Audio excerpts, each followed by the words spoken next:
go ahead and start. We'll call the meeting to order. And I see approval of the minutes. Would we like to let Mr. Honey and Mr. Neville speak first so they don't have to listen to all that? If you'd like to, come on up and speak and we'll approve the minutes in a minute. Thank you for letting me speak. But I probably need to address this to the Planning Commission more than, I guess, address it to you folks, because as I understand, you're going to refer this to the Planning Commission. But there's two things that bothers me a little bit about the setbacks that they're talking about. On my farm, I have no problem on three sides. I back up to John Harris on one side, I back up to Tim Donald on the other side. But on the other side of my farm, I have a strip of land that's owned by a lady. In some places, it's not an acre wide. It goes the full length of my farm. And if they did put, say, a large setback on it, then this would make some of the grandkids unable to build on it, even though it's like you say, the buyer should be aware. But they're going to probably inherit it from it. And I think that some kind of a stipulation should be in it, if you do, that gives the landowner can say, okay, the 300-foot here is, you could do you like you do a chicken house. I've had to sign for one of the chicken houses because he was in less than 1,000 foot of my property line. But I went in and signed it so he could build a chicken house. So I think that there should be some stipulation in this. The other thing that kind of, I think that if they do pass this, that it should be that the property owners that's wanting this setback should have to go ahead and zone ag. I'm zoned ag myself and all like that, and should go and zone ag. And this is nothing except that he's saying that I'm an agricultural operation. The things that really we're probably looking at here that the most complaints is the chicken farmers, the cattle farmers, and all like that. The tree farmers, the row croppers and stuff like that does not cause any problems, even though when I was sitting on the Planning Commission, I had one lady to come up and complain because they were plowing their land at night and the lights were shining on her house. So you're going to get complaints on everything. And like I say, I spent 22 years on the Planning Commission, so I've heard about all the things that you could ever want to hear. But this kind of bothered me a little bit, just ethically, that I might be taken away from her being able to build in that, in that part, if they did, pass it. I understand you guys are probably forward at the Planning Commission. But those are the two things that kind of bothers me a little bit. I think that if the farmer wants a setback, then he ought to go ahead and zone his land farm and all like that. Thank you. Well, thank you, Mr. Honey. Appreciate the comments. Anybody have any ideas on a good way to do that? It's definitely something to discuss.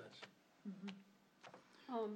I'd just like to say we've talked about it. We haven't had there's not any firm numbers or any firm suggestions to the Planning Commission yet. We've just been in discussion, so we appreciate any feedback we get from anybody on it. We'll try our best to consider all aspects.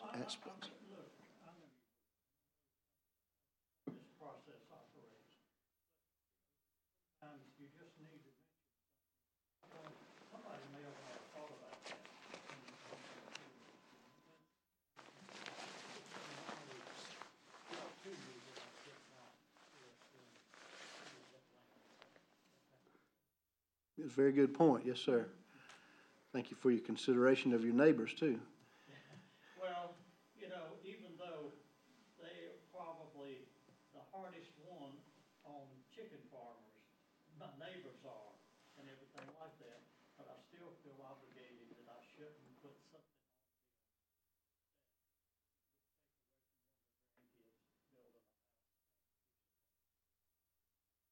Yes, sir. Thank you. Mr. Neville, would you like to speak? I'm sort of late following along with Thanks, sir. goings on. I will give you this. I'm here selfishly for my family. We don't row crop, we don't grow chickens, cows, but we do grow timber. And what I handed out there is a copy of the Right to Practice Forestry Act that has been passed back in 2009.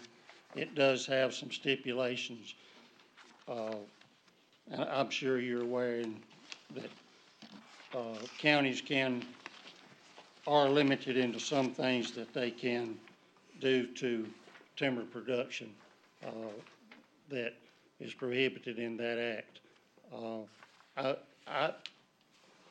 I feel for anybody that's growing cattle, poultry. I understand that they have a much bigger obstacle to putting their crop in the ground and bringing their crop to production than somebody growing timber.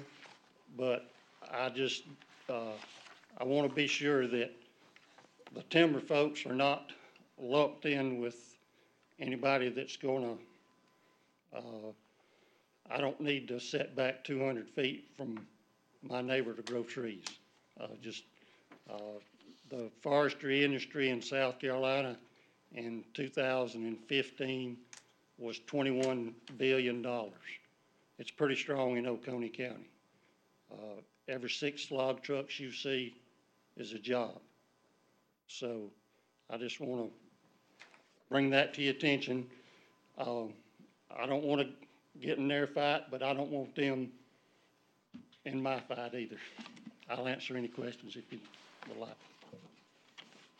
Thank you. We appreciate that. We made a special effort to make on our second round of the numbers.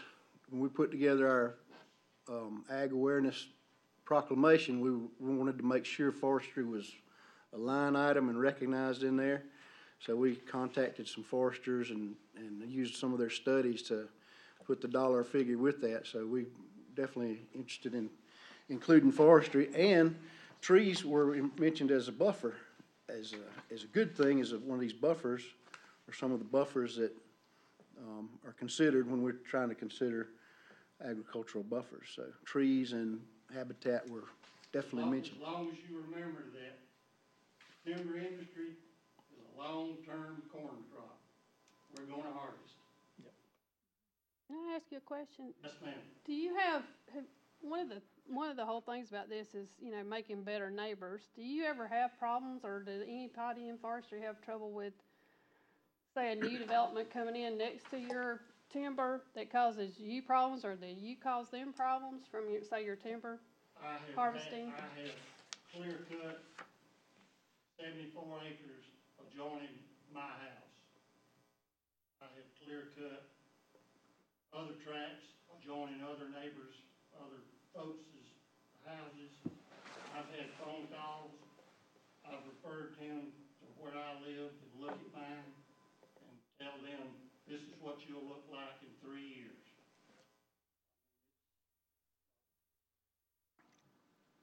Clear cut happens every 35 to 40 years. If you're in production of poles, which is where the money is, it's going to be 45 years. So it's a once in a lifetime event. Yes, we've had. I've made the mountains cry because we clear cut something that you could see on 28 going up the mountain as you look over in the hall. Mm-hmm. But, sorry, that's our business. Right.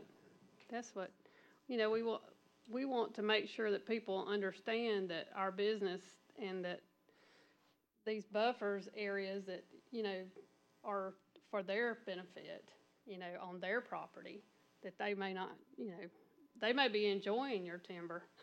Well, you can ask most folks that if you ask permission to hunt on Neville Brothers property, you'll get it. Right, right. And that has been good for us because numerous times somebody's come in and said, there's an open well here. Okay, that gives us an opportunity to take care of that liability Oh, right. before it's a problem. So, I've had people come in and my daddy taught me to hunt on your land. Can I carry my kid? Absolutely. Okay, thanks. I've clear cut 30 acres.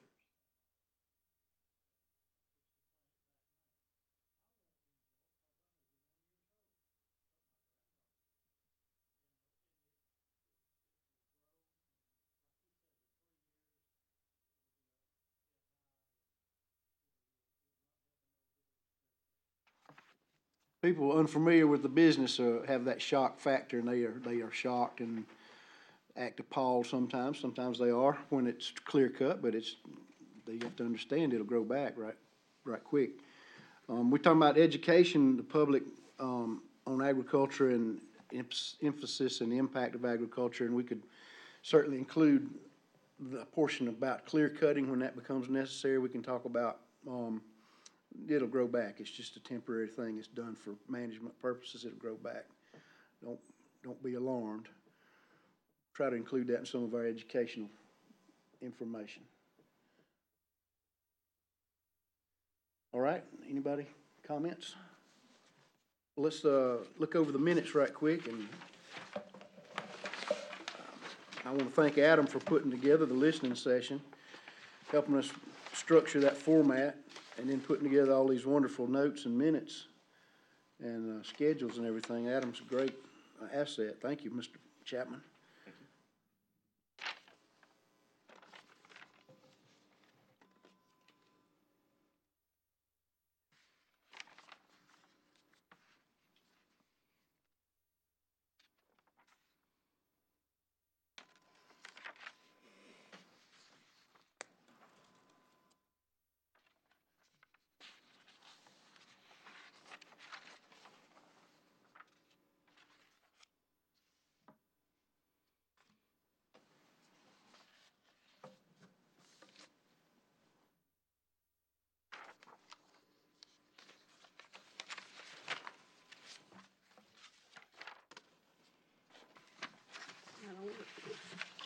Adam, on the minutes that we have here for the questions, these, I'm assuming, these were what was on the sticky notes is what you're writing out for us? So the minutes portion is just the October 8th, and then the listening session, which is those 2 pages, goes to adjourn. The notes actually in the back are a different conversation. Those are for the farmer rancher listening session responses. So the minutes actually don't go all the way to the So this last is 2 not pages. part of the That's minutes? correct. Okay, I just wanted to make sure. We'll speak about that in a little bit, but yeah, just not at this moment. Okay, I wanted to clarify that.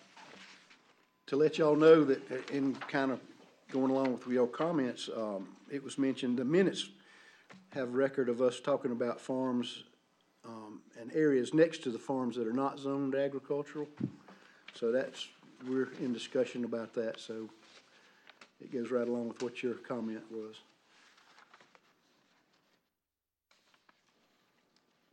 And just as a matter of procedure, if you do a motion to vote on these, if you could do them individually as opposed to both the minutes at the same time. The So- minutes versus the listening session? Right, yeah, just do one after the other, please. Okay, Thank you. sure, thanks. Motion to approve the minutes. Okay, have a motion to approve minutes? Second. Second, all right, all in favor, say aye. Aye. All right, let's look at the, listening session record. Again, that was a wonderful session. We appreciate everybody that came and talked, and there's a lot of passion there that night, a lot of constructive, observation. And again, the way Mr. Chapman structured this, the little topics in the survey, built us a matrix to divide these topics up and look at them more carefully.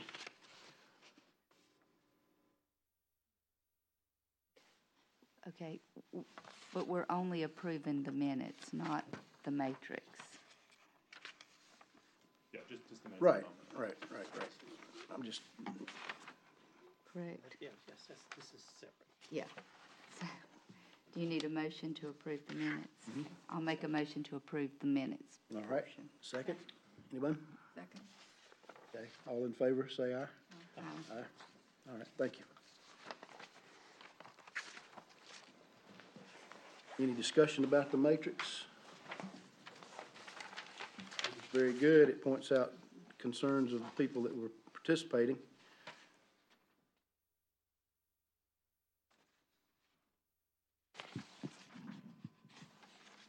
So if I may, sir, so you just voted on the minutes there. Did you want to go into the agricultural buffers conversation that's next there? I know the matrix is behind it on paper, but on the agenda, the buffers are the next item. Yes, we can go with the buffers. Come back to the listening session. We'll just go in the order you listed it. So if I may, so where we are now is that the Agricultural Advisory Board voted to send a recommendation to look at agricultural buffers on adjacent properties to Planning and Economic Development. Planning and Economic Development voted to send that to Planning Commission. Planning Commission sent it to Agricultural Advisory Board. There's a pattern here. So what we've been asked, the Agricultural Advisory Board's been asked to do is to contact our delegation, our local state delegation, about why we have the buffers that we do, since they oversee, they in part oversee DHEC. So what we're doing here in relation to agricultural buffers this evening is discussing how we're gonna go about contacting the delegation as far as who's gonna, if we wanna do it as a group, if we wanna have a representative contact the delegation, if we wanna set up a meeting with them to some regard. So the conversation tonight on the agricultural buffers isn't so much as feet or length or things of that nature, so much as addressing the underlying issue, which is why are the buffers the way they are, and to kind of look at the conversation that way. So that's what's been voted on and asked of the Ag Board. So they want us to, you're talking about our state delegation as in our senators and our representatives. Yes, ma'am. And when are they proposing that we have this conversation? I'm sure sooner than later, but they'll be back in session in January, so my question is, time is of the essence with them, not so much with us, but with them. It's just, I imagine if we could find a way to work it out. So we have to choose how we're going to contact them, and then have to choose who, if we want to do it as a group, if we want to do it as an individual, as, fact finding. So how do you, what do y'all think? How do y'all go about contacting the state legislation, state delegation? Well, I think we contact their offices and then try to coordinate a meeting, maybe while they're out of session, while they're here at home during the holidays. What do you think, Doug? Because, I mean, because once Thomas and them get back on the road and everybody, Yeah, well, after January, after Christmas, they're gonna be pretty well busy, tied up with a bunch of issues. If we could probably get maybe get a meeting now, cause that's when, I know he's going back and forth and, Bill and all of them, but, they're still, they got a little leeway right now if we could set up a meeting that way. But what are we looking for? Are we looking for DHEC? Are we looking for the state regulations on buffer zones? What are we looking for here, Adam? So what brought up the initial conversation is that confined animal feeding operations have to be 1,000 feet from a dwelling and 400 feet from shared property line and a whole bunch of other things. The issue is that setback, that 1,000 foot, that 400 foot, the question is, why are those numbers like they are? And are those numbers written in stone? Because part of this issue is that Ag Board and Planning Commission, everyone else is talking about a lot of feet, but the feet are generated by DHEC standards. So Well, if I'm not correct now, somebody correct me on this. DHEC's got a set of rules and setbacks, and then your state has got setbacks too on different things. Am I not correct on this? go ahead. the only thing I know about other setbacks can be when it comes to building codes. You've got DHEC setbacks for chicken houses. Right. And all the different things there that DHEC is concerned with. And then you're gonna have building code setback for actual structures from property lines, fences and structures from property lines. But as far as any other setbacks that the state or county has, I'm not aware of any. So what we're trying to do is, I mean, you're not gonna override DHEC on their setbacks, period, right? Well, we're gonna, We can't override it, no, Right. sir. We can't do that. So, you know, whatever DHEC setback rules is compared to poultry was gonna be a different issue than what we have like on, say, cattle, for instance, or corn or soybeans or whatever aspect of farming it may be. So there's no other setbacks on any other farming aspects that I know of, except for DHEC's rules on poultry, right? Miss- It's Except for except for your, building codes and, confined animal facilities, it's, yeah, confined animal facility. Okay, so it we, doesn't, pastured animals. that's what I'm trying to get to is what are we looking for on setbacks? Cause we can't deal with those two entities at all. So we're looking at setbacks on, well, building codes is, that's controlled by the county. Right, so to answer your question, Mr. Holyfield, I think the intent is to address why are DHEC setbacks 1,000 foot? Oh, Because okay. I All right. believe that's the To ask the intent. senators that, yeah. Or for, like, for the CAFA, since they part and parcel oversee DHEC, to ask what their opinions are on the well, facts. see, our whole goal here is to be equal. Am I not correct there, to protecting the farmland and anything else? The farmer's having to give all setbacks right now. Anybody else, like a commercial or anything else, has got no setbacks except for building codes. But that's part of the discussion is that the homeowner will say, may have a setback if that's what we come up to, that he may have to set back 150 feet. Right. And the farmer set back 150 feet, that gives 300 feet, and it makes it equal setbacks. Right, That's part of the discussion, yes. okay, gotcha. I hope- But by having a meeting with the representatives, like Adam said, we'll ask the question, you know, because I'm sure the poultry producers in South Carolina are putting the pressure on them already about the 1,000-foot setback. They should be, if they're not, for the, you know, poultry facilities. Or either, you know, divide part of it up. Is there a means, or through the representatives, that they can go through DHEC maybe to get some of that change too? Or ask the question, like Adam said. Okay. The what I was thinking about was, you know, if they got 1,000-foot setback, I mean, you know, and the property owner's got no setback whatsoever, okay? He's not giving up anything, and the farmer's giving up 1,000 foot, but if he moved him over at a 200-foot setback, that makes the farmer only have 800 Right. for DHEC. That's what we're looking at. We're looking at what is, you know, good for all parties here, right?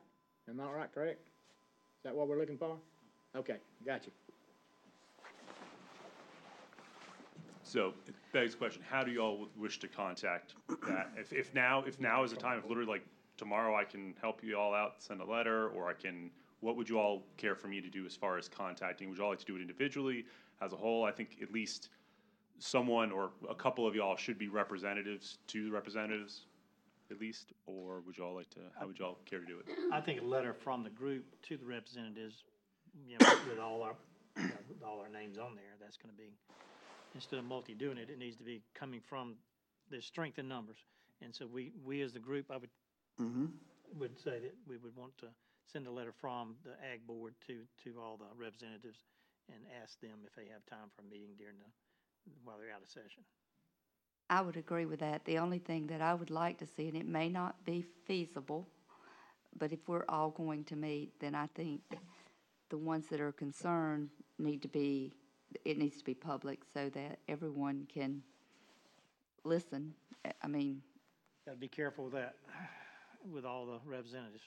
There'll be multiple questions other than when you get them together, I think. I don't know. I that's my understand. opinion. Yes, sir. I understand what you're saying, but I think just like with forestry, I mean, that's what we do. I mean, we've done our one time and it was clear cut and we heard about it and we've replanted and now we're waiting and our kids will harvest. but just like Mr. Honey, I've got 3 kids as well, and I'm splitting 70 acres. I want to make sure they can all build. So I think it's important that we listen to all sides of that, but they need to hear that as well.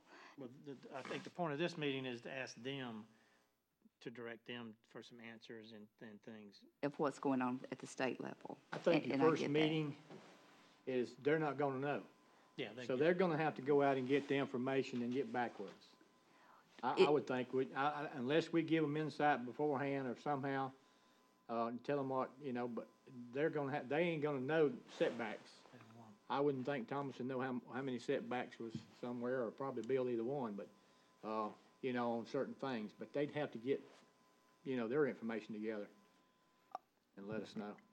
Okay, I'll agree with that, but are there already some legislation that is addressing some of these that we know about? That there was something that came up earlier, was not with setbacks, it was to do with, I can't think, the wine industry and wanting the same thing. Is there something in the works that we need to find out from either the poultry producers or the cattle farmers that's going on, so that we're aware that we need to know that's already being addressed? I'm just questioning. I'm gonna ask, so I wanna make this, I'm gonna clear this up. So really what we're asking the delegation is how DHEC got their numbers? Is that, I'm putting it pretty simple. Yeah, what generates the Or- setbacks? That's the what- only question that you see us What was the asking. genesis of it? Well, part of it, and then the other part of it would be, can we legally do what we're talking about doing?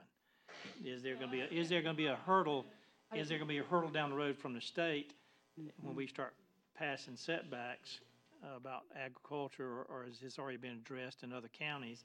And if so, what are the hurdles? That's the purpose of them being down there. Right. And if they can change, there's the rules of God and the rules of gravity, everything else can be changed. So, if it's 1,000 foot here, it's over the border, it's 350, what did the gentleman say from? Georgia is 300 feet in most of the counties, well, that's statewide in Georgia.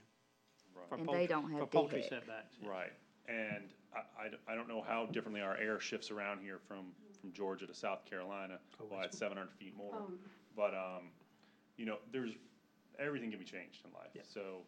So, okay, so we're gonna ask them about, that's something I hadn't heard about legal. We hadn't talked about that yet, any kind of legal thing that's in the state. But the only thing that I'm aware of is the DHEC, setbacks. DHEC is the legal authority. Right, okay, well, I'm just asking what you're telling us that we need to talk to the delegation about. It's their DHEC setbacks, yes. Okay, that's my question. Would we want to, if we come to a meeting, if it comes time for a meeting, would we want the whole body of our group to meet with them, or we need a subcommittee, or? I think as many could attend, for sure. If it's important to us, they need to see it's important. All right, so. If you all wanna try to schedule another meeting before Christmas, so in the next 7 days. How about Christmas, between Christmas and New Year's, maybe? Whatever works for them, whatever they can do. Busy that day. It seemed like we were needing more questions than that if we're gonna have a big meeting. No, there'll be a lot of questions, I'm sure, but right now, we're just trying to plan a meeting and see if they can meet with us, and then we can all start working on questions about setbacks. And two, we're gonna get their thoughts on it too, Okay. that's what I'm looking forward to. And in legal aspects, and the reasons why the setbacks are where they're at, and is basically what we're looking for. Legality of it. I have a question from Mr. Neville. Is DHEC is who controls the setbacks on cutting timber from the waterways? Or who controls that?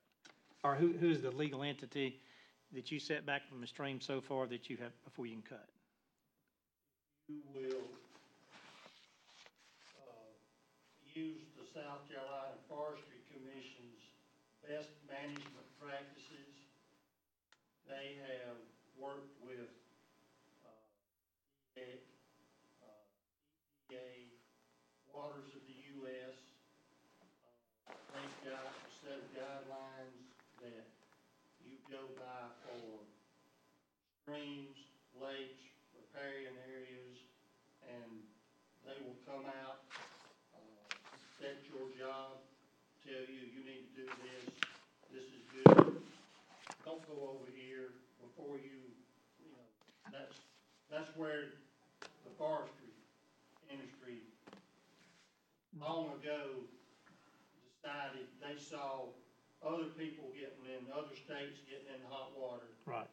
And so they put this best management practices in place to get folks to follow these guidelines, and then we will enforce ourselves rather than having the federal government come in and tell us what we can do. And it's not hard to do. Right. But say if somebody called, they're gonna call who? DHEC? They'll call DHEC. Okay, Yes, sir. all right, that, yeah, that's, okay, thank you. Yes, sir. And, I have, in some areas where streams have been present, where I made the mountains dry, I had an inspection done at our request from the Forestry Commission through their best management folks, and we got a report on that. So if it came any further, here's what I've got Right. to go with. Row cropping, you have setback as far as herbicide and chicken litter lines and all like that. Right. And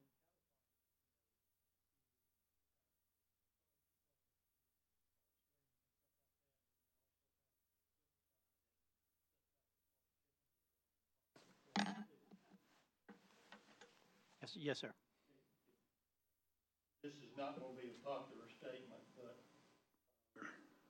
consider this when you're talking to, about DHEC and why certain things are, because they are the government. They can do it. I understand. and you've got real strong lobbyists that goes all the time. That cause a lot of these regulations to be put in place. That to go in, even though I think Farm Bureau has got some things going now trying to help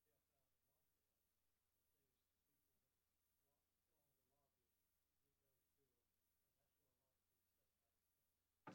Yes. And a lot of the harvesters, go to take classes and get certified, to get a little education certificate showing that they abide by the best managed practices. So that's another plus too. Thank y'all for that.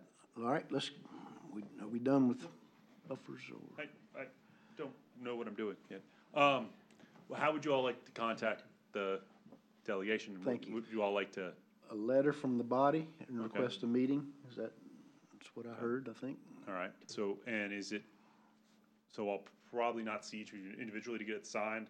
So, okay, if Rex Mr. Lanton writes the letter? Right. On behalf of the Ag Board? I approve on that. You need a motion? Yeah, there'd be a motion and vote to write the letter to the delegation requesting a meeting. Please. You want to make it?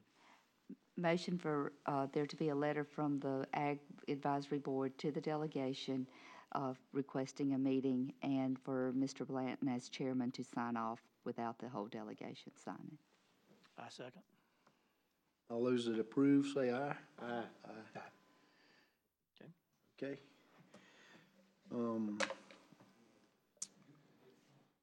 Listening session attachment. That's a wonderful matrix that Adam helped us create, or helped the body create, helped the participants create. Brings out a lot of important topics for the folks that are concerned about preserving the beauty and farmland availability, and research and education, and bringing in the younger folks. Working together with joint agencies. Just a real good outlook, real good report. Setbacks is on there. Largest issues for farmers in the county.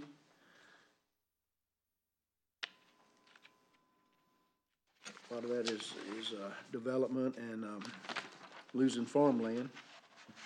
It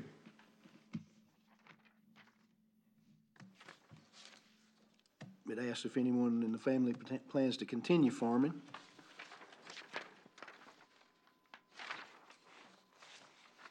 And noticeably, new development near your farm impacts the way you farm. There's a lot of yeses on that question. And the farmers have been there from 1 year to 5th generation, those that participated, so.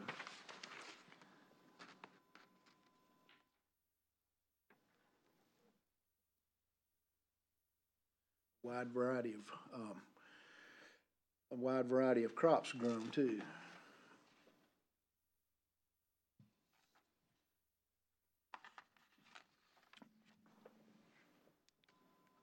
Any comments? Where do we go from here with it? That kind of thing. We know the interest now.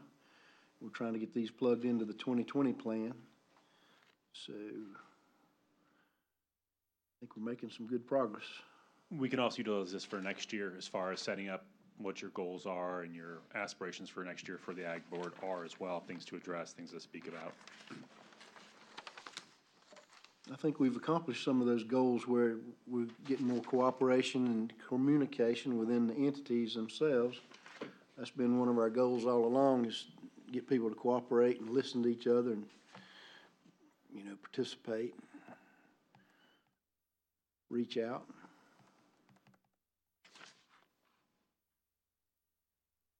Any other comments? Any of them you want to discuss a little closer?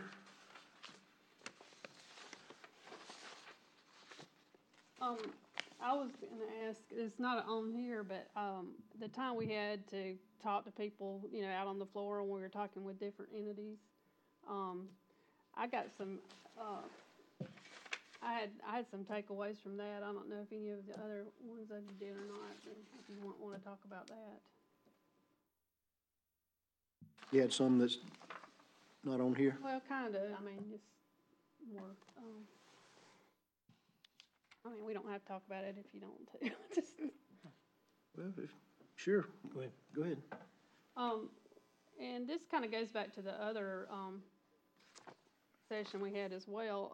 One of the things that, and I've talked to several of the producers that I know, is that we don't have any facilities to, to actually like package meats or fish, like they were talking about aquaculture, and that might be something that we want to look at as far as economic development, maybe as an agricultural business in Oconee County. A great location, we're right on, Cordovis is right there on 85. We've got, the county has some land out there. It might be something that we want to look into as far as, some sort of economic future for the county. We have several pork producers. We have some free-range chicken producers. People in aquaculture that can't get, that have to go either down the lower part of the state or into North Carolina or Georgia to have their products actually packaged and for sale. So I've got that from the last one and from this one, that I think that's maybe something that we should address as far as economic or a business opportunity for agriculture. No, I think that's good, David. We need to tie a lot of things into economic development. You know, industries are important, you know, businesses are important, but we've lost our agriculture infrastructure. As Mr. Danny Howard said that one night, if you were here during the meeting, he said, once you lose your infrastructure of agriculture, then agriculture starts fading away. And because it's so inconvenient to have a cattle process right now to haul it all the way to, where is it, Pat?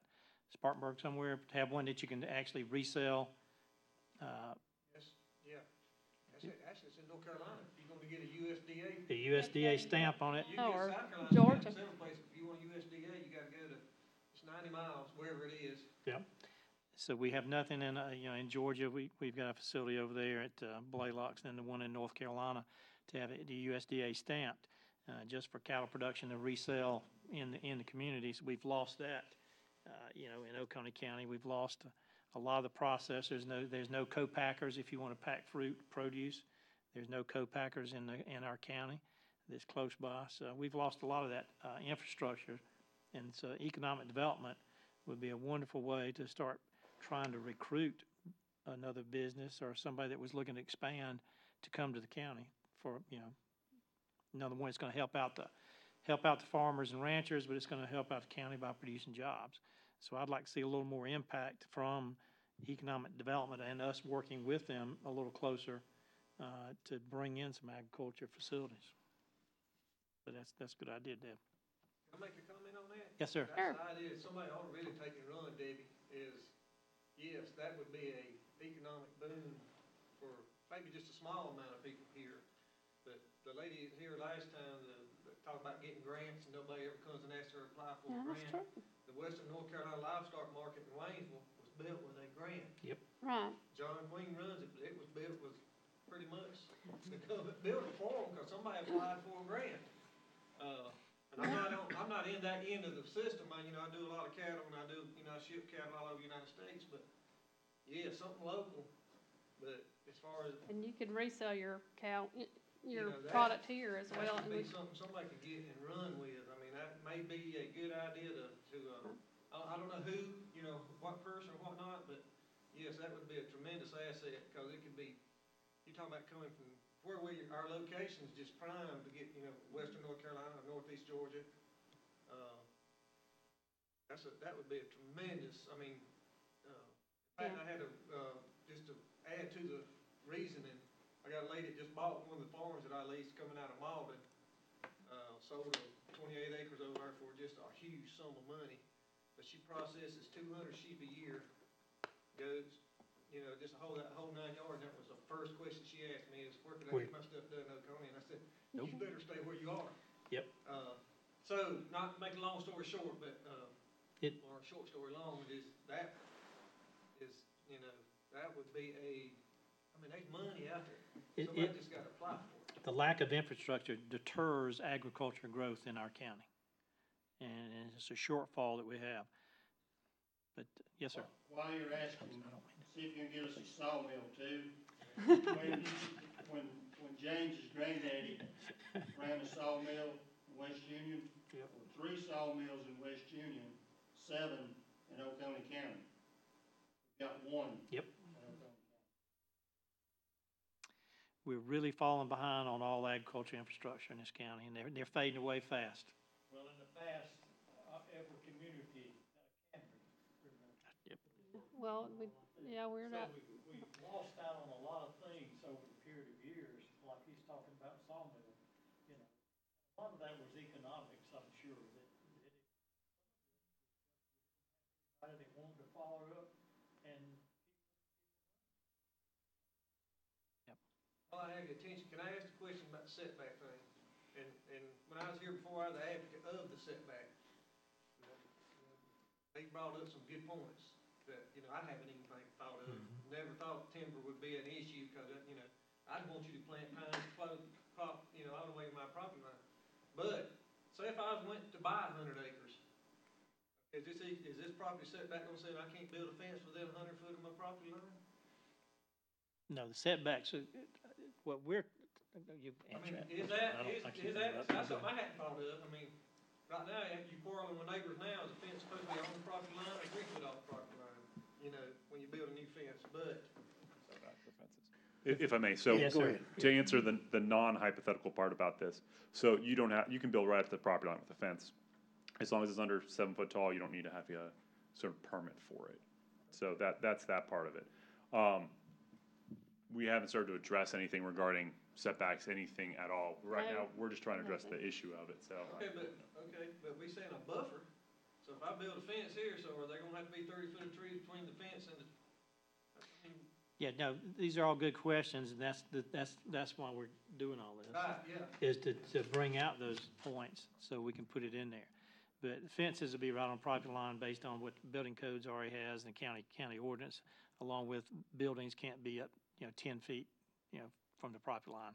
as close as they can be. So the buffer, But the buffer, we're not talking about a buffer. I mean, we've spoken about a buffer, but that's not our purpose for buffers. I think I answered that right. We're not That's talking. right. sound right, that don't we sound just- right, 'cause is that what y'all understand? Yeah, well, my understanding is we've been talking about buffers. Well, we've been talking about buffer, but that's not the But a kind of purpose. a neutral zone, a green space. Trees are fine, habitat for wildlife's fine. We didn't really talk about a fence, but as long as it complies with whatever the county reg is, That's a misunderstanding of me, because I no. didn't think we were gonna regulate buffers. That's not our job. We just wanna give you the distance to do what you need to do, as well as the homeowner, to make him push back a little bit where it's not all absorbed by the farmer. Right. Buffers are, NRCS and forestry, that's somebody else's department, in my opinion. Right, we were Yeah, I talking don't about think we- mainly the poultry producers and having the people that come to the Buffers. country understand they're moving into an agriculture area, and they can't just demand and do this and that, and make them give a little too. That's kind of what we've been talking about. We're basically talking about setbacks instead of buffers, Yes. okay? What we're looking for is a setback is like, we're not saying you can't utilize that land to do whatever, but, like if he wanted to come out there and spray his fence, for instance, with a chemical, that you had sheep over there that would kill if they eat it, you don't want that part. You want to set back to where you had sheep over here and you sprayed over here that they couldn't get to it. You know what I'm saying? We don't want one thing overlapping another, but protecting the farmland too. And plus, if the farmer's already got setbacks on everything he does, he's giving up his property to commercial people or whoever that comes in. Because if they come in and build, his setbacks go over again. You understand what I'm saying? Yeah, but see, okay, he can build within 10 foot of the property line, but if this chicken farmer's putting out litter over here, he's gotta go back over again. He's gonna lose part of his, Yeah, Right. that's what we're talking about with. that's what we're talking about. With a 300-foot setback on private property on somebody else's property, they'll have to build their house 300 feet away from the farmland if this is what we're talking about. That's what we're trying to achieve, or whatever that number may be. There's no number out there. There's no, this is all hypothetical of, that there'd be a setback that from this point forward, anybody that built a new a new home or a new business would have to set back 300 feet if there's a poultry farm already over there, and he's got a setback. Yeah. Okay, yes, sir. Or they can sign off and say that they're aware that they're that close. I think it's just like the chicken houses, you can sign off and say, I know he's gonna build a chicken house within, like you was talking about yours. Yeah, By yeah. doing that, then he says they he can't do anything, is what we're saying that's just a, He's agreeing not to cause trouble, agreeing did. with it, yeah. He understands he's in, And I can't say nothing because I signed off on He- it, he- knowing this is happening. he knowing that understands. there that may he- be poultry litter or a smell or odor or other things that may be from that farm. Can I ask you a question about that? Does that come, does DHEC recognize that? Does that come from them? Is it a letter that they have that says, this person signed off, so they do recognize, where does that letter come from? Is it something you draw up as from who? So And so it's a waiver. has a waiver that you can, so I could go to DHEC right now and look up, and I was looking for this today, is why I'm asking you this. So they have a waiver that is a template or whatever that you can take your neighbor and say, that's a new neighbor's moved in and say, I'm really planning to build another chicken house and my setback's 1,000 foot now, but if you build your house right here, I'm not gonna be able to build my house. Is that the gist of it? What I have experienced is, let's say James wants to build a chicken house, and the most feasible building pad that he's got on his property is 650 feet from my property line. And he can get a form from DEC, bring it to me, we can delineate all those dimensions. I can sign off and say I'm okay, that he's 650 feet, not 1,000.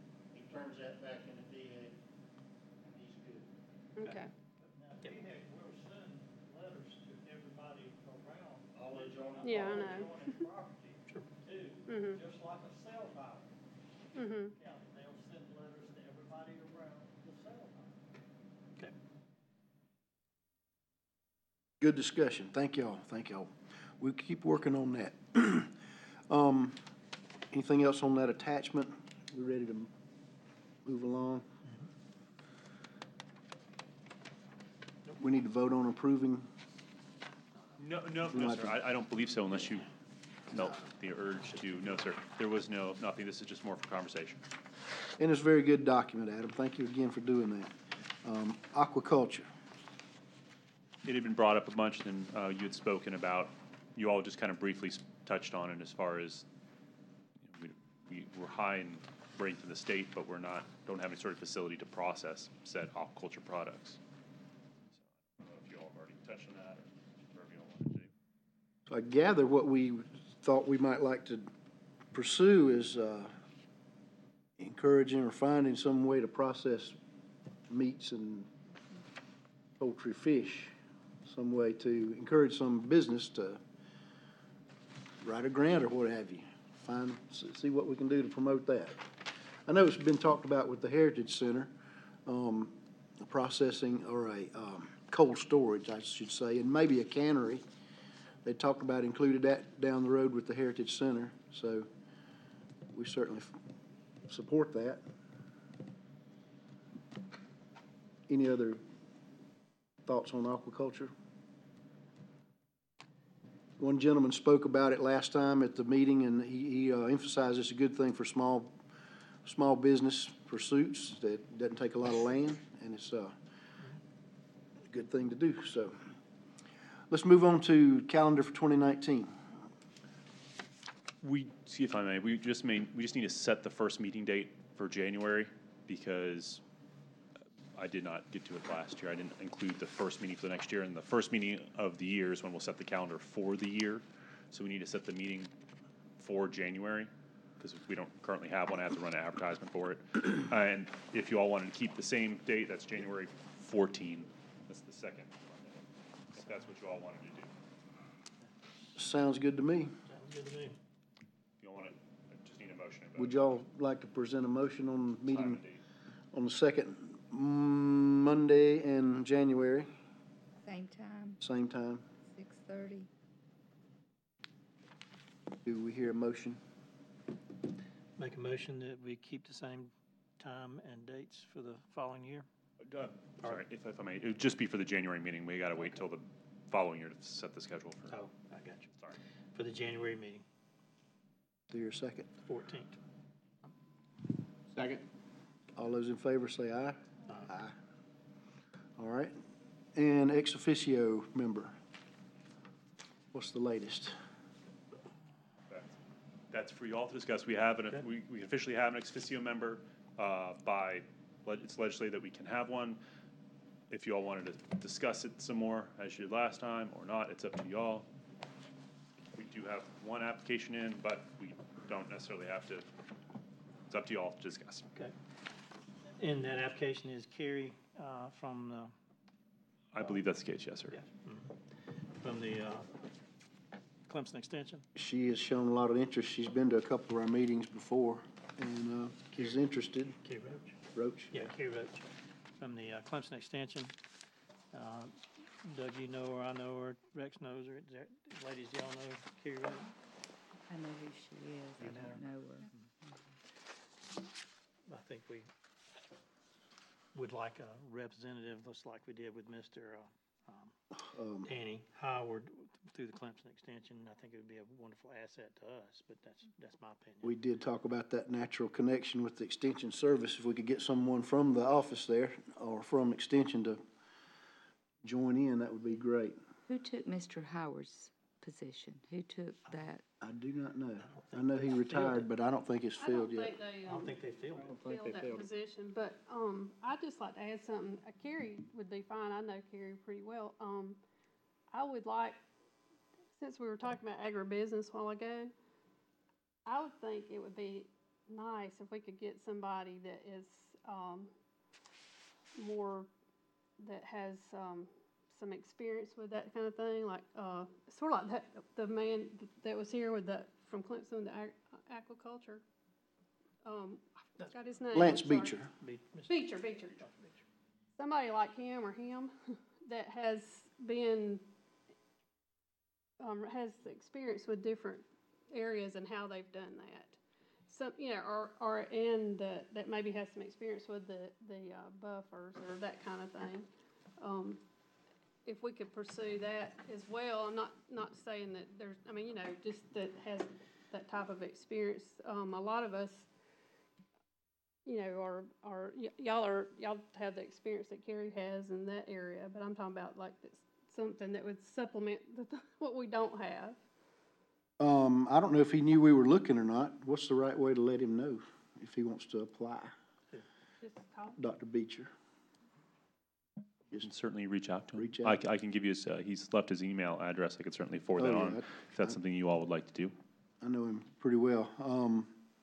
So I can tell him that this position's open if he'd like to apply for it.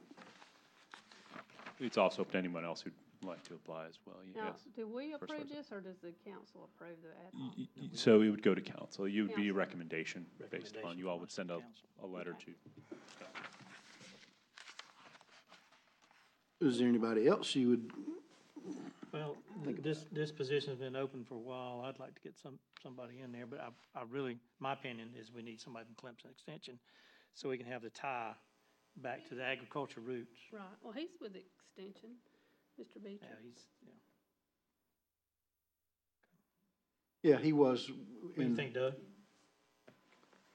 Well, I know Carrie's she's real active with Extension Service in the fruits and vegetable line. She's also in with the schools and teaching in agriculture and all, and, you know, she really takes it to heart, and she's local. She just don't live that far.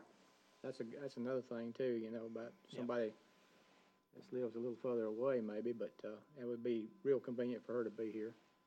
You know, that's about all I can say. I think you know, we need to, if we're going into a lot of stuff here, and I'd like to have some other Yep. input, you know, from, if we've got it, you know, and if we can. it'd be good to have him start pretty quick, Yeah. if we could. I'd like to make a motion that we send a nomination up to the council for Kerry Roach with Clemson Extension, so we can go ahead and get somebody on the board with us. Is there a second? I'll second it. Okay, we'll bring it to a vote. All those in favor, raise your hand. Okay, And against. and any opposed, like sign? I'm not opposed to Carrie, but I think we should look at other people. I can certainly extend, you know, No, you can't, you've already voted. no. All right, motion passes then. Sure there'll be openings later on. And I'll write a letter up and I'll have you sign it, sir. Okay. All right. Is there any other old business or to discuss? New business? Looks like we may finish pretty close to on time. Adam, any comments from you? All right, do we need a motion to adjourn? Motion. And second. All right, let's bang the gavel. Thank y'all for coming, appreciate your input. Yep. Thank you for the opportunity.